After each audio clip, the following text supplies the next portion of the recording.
पाठ 3। Raghu the elephant whispers. हाथी का एक बच्चा खेल रहा है।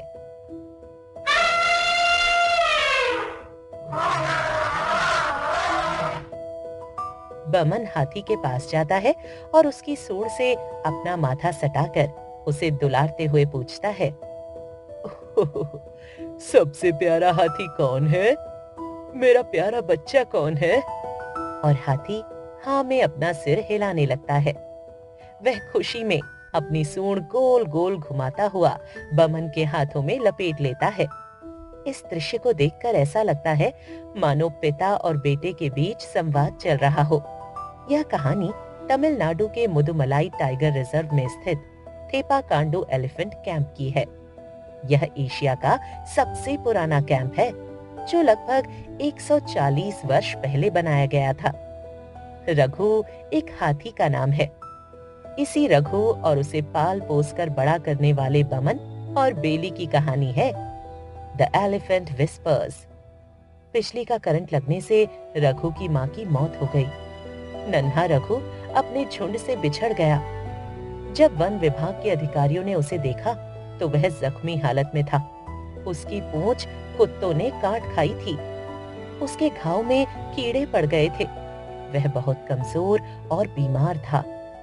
थेपाकांडू हाथियों के संरक्षण के लिए चलाया जाने वाला एक सरकारी कैंप है। इसमें झुंड से बिछुड़ गए हाथियों को रखा और उनकी देखभाल की जाती है। इसी गांव में रह रहा बमन का परिवार कई वर्षों से हाथियों की देखभाल करता है। जब रघु को उस कैंप में लाया गया तो उसकी देखभाल का जिम्मा बमन और उसके साथ गांव की एक विधवा स्त्री बेली को मिला। बेली के पति को एक बाघ खा गया था। कुछ समय पहले उसकी बेटी की मौत हो गई।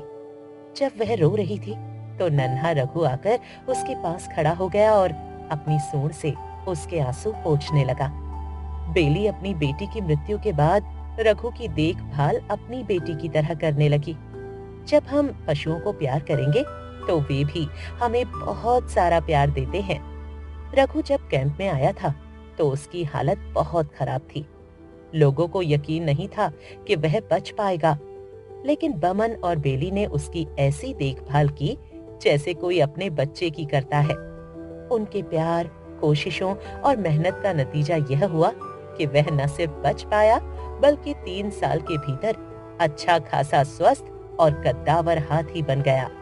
बमन और बेली का कहना है कि इन जानवरों का क्या दोष है जो गांव की ओर पलायन कर रहे हैं। जब हम मनुष्य जल और जंगल का दोहन करेंगे तो ऐसा तो होगा ही। विकास की अंधी दौड़ में हमने प्रकृति से बहुत छेड़छाड़ की है। सदियों से मनुष्य का जीवन आदिवासियों और हमारे पूर्वजों का जीवन प्रकृति, जानवर और मनुष्य के शांतिपूर्ण व्यवहार पर टिका रहा है।